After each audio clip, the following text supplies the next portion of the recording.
Welcome everybody to a look at the second Raro video release via Radiance Films, and it is 1973's Gang War in Milan.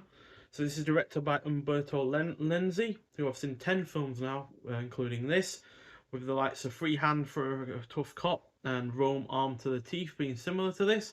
But he's also been involved in like Giallo and horror films like Knife of Ice and Seven Blood Stained Orchards. And this is a Poliziottesco. I'm probably mispronouncing that, but it's basically Euro crime thrillers of the 60s and 70s. And this clocks in at 100 minutes long. Stars Antonio Sabato, who was also in the likes of Grand Prix, as well as Seven Blood Stained Orchids. So it's a reunion of sorts for the director and lead actor. And it's about a Milan pimp who faces off against a ruthless and greedy French gangster who wants to unite organised crime in Italy, specifically Milan itself. So as far as Eurocrime films go from the 70s in terms of Italian ones, this is hardly the most original, but being Umberto Lenzi's first outing in the genre, it is still a really well engrossing effort, thanks in part to the plot being effective at showing our lead character struggles with a rival gang and eventually even those he trusts. So it's really effective in terms of showing this pimp at the height of his success, height of his power. He's got this really well organized gang. He's making millions of lira every year, and suddenly this French gang insists that his prostitutes take on their drugs and sell them as they go around their normal business, and he refuses. But yeah, now sure, this doesn't have a lot of action, but what is there is good, while the cast as a whole is great, especially Antonio Sabato and the other cast in terms of the rival gang and his leading men.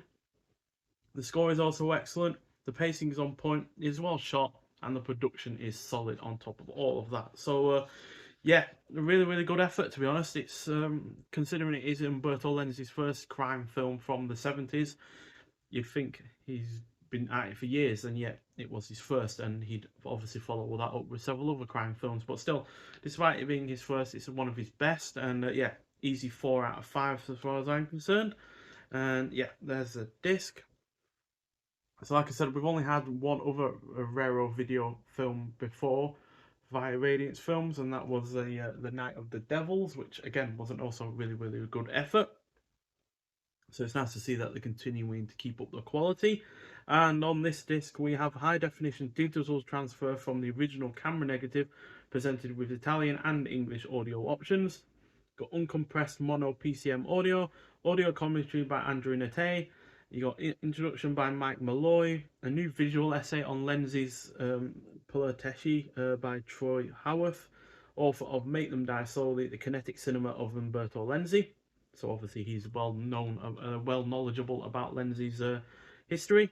You got the gallery, and then we have reversible artwork as well.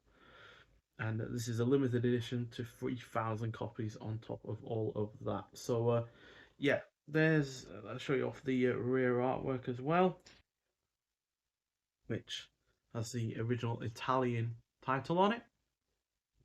Which is nice enough, but I kind of like this one more. It's a bit more enticing. Really does want you to watch it. And then we also get a booklet with this limited edition version. So pretty simple in terms of the stuff on the booklet itself, but we have credits inside, and then we've got Milan's Burning written by Roberto Curti, and then we've got the Eurocrime of Gang War in Milan, Lenzi's first and Sabato's best, written by Mike Malloy. And then I think we've got yeah, an Umberto Lenzi biography on the back as well, which is only a couple of pages, but as you can see, it's got plenty of detail there as well, including a lot of his filmography down here. So yeah, should be an interesting read. Provide important context to the film as a whole, but yeah, the film itself is really good. Highly recommend it if you're into these, Eurocrime films, especially the likes from Italy. I've bought plenty of them over the last few years. RaroVideo typically release a lot of these as well. So yeah, and it's rivals some of the best of the ones from likes of RaroVideo. So well worth watching, but obviously only if you're really into these kind of films. But if you have seen the film before, I'd like to hear your thoughts on it. Nonetheless, though, thank you for watching, and I'll see you in the next one. Bye.